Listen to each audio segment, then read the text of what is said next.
हिवाळी अधिवेशनाचा आजचा दुसरा दिवस आहे। पुन्हा एकदा सत्ताधारी आणि विरोधक आमने सामने येणार आहेत। हिवाळी अधिवेशन सुरू झालेलं आहे। अधिवेशनाचा आजचा दुसरा दिवस।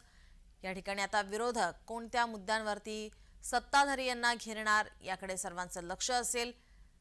सत्ताधारी आणि विरोधक आज आमने सामने येणार आहेत।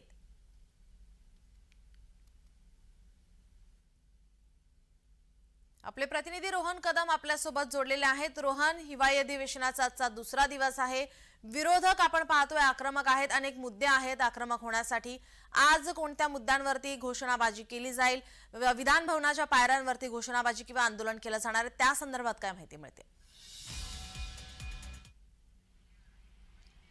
जान्हवी, खरं तर कालचा पहिला दिवस जो आहे तो या हिवाळ्या अधिवेशनाचा होता आणि कालच्या पहिल्या दिवशी देखील महाविकास आघाडीच्या सर्व नेत्यांनी जे आहे ते पायऱ्यांवरती ईव्हीएमच्या विरोधामध्ये आंदोलन केलं आणि आतमध्ये जाऊन मात्र जे आहे ते बीड आणि परभणीचा उल्लेख करत बीड आणि परभणीमध्ये जे काही झालंय, म्हणजे परभणीमध्ये जे काही सोमनाथ सूर्यवंशीचा मृत्यू झालाय त्यामध्ये काहीतरी गडबड असल्याची जी आहे ती विरोधकांनी मागणी केली आणि चौकशी करण्याचे जे आहे ते लवकरात लवकर आदेश द्यावेत अशा प्रकारची मागणी जी आहे ती करण्यात आली।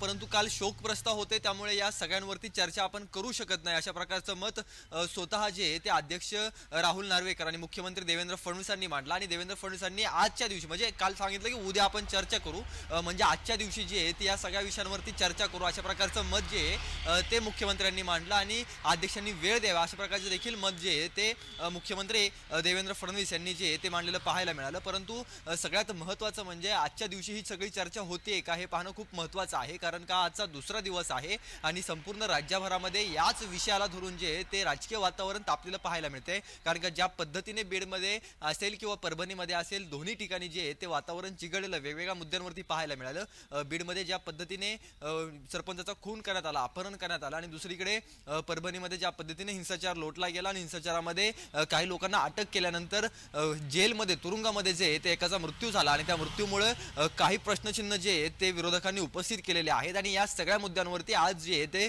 विधानसभेमध्ये आणि विधान परिषदेमध्ये धुमशान काढण्याची चिन्ह जी आहे ते आपल्याला बघायला मिळत आहेत। त्यामुळे आजचा दिवस अतिशय महत्त्वाचा जो आहे तो संपूर्ण महाराष्ट्रासाठी असेल, कारण का आजचा दिवस हा हिवाळी अधिवेशनाचा दुसरा दिवस आहे आणि दुसऱ्या दिवशी एक शोक प्रस्ताव आहे, 2 विधेयकं आहेत, परंतु हे झाल्यानंतरचं पूर्ण वेळ जे कामकाज आहे ते कदाचित याच मुद्द्यांवर धरून विरोधक जे ते सरकारला घेरू शकतात। परंतु सगळ्यात महत्त्वाचं म्हणजे महाविकास आघाडीचं संख्याबळ जर आपण पाहिलं तर केवळ 50 आमदार जे आहेत ते महाविकास आघाडीचे असतील तर 230 आमदार जवळपास भाजप आणि महायुतीचे असतील। त्यामुळे मोठ्या प्रमाणामध्ये हा जो आहे तो दुजाभाव आहे किंवा हा फरक जो आहे तो आपल्याला पाहायला मिळतो। त्यामुळे महाविकास आघाडीचे आमदार किती पद्धतीने, किती जोरदार पद्धतीने या मुद्द्यांना धरून सरकारला घेरण्याचा प्रयत्न करतायत की कालच्यासारखं केवळ पायऱ्यांवरती बसून आंदोलनं जी आहेत ती विरोधकांकडून केली जात आहेत हे पाहणं खूप महत्त्वाचं आहे। त्यामुळे आजच्या दिवशी नेमकं सभागृहाच्या कामकाजामध्ये काय होतंय, सभागृहामध्ये काय होतं हे पाहणं खूप महत्त्वाचं आहे। रोहन, तुम्ही आमच्यासोबत असेच जोडलेले राहा, आणखीन एका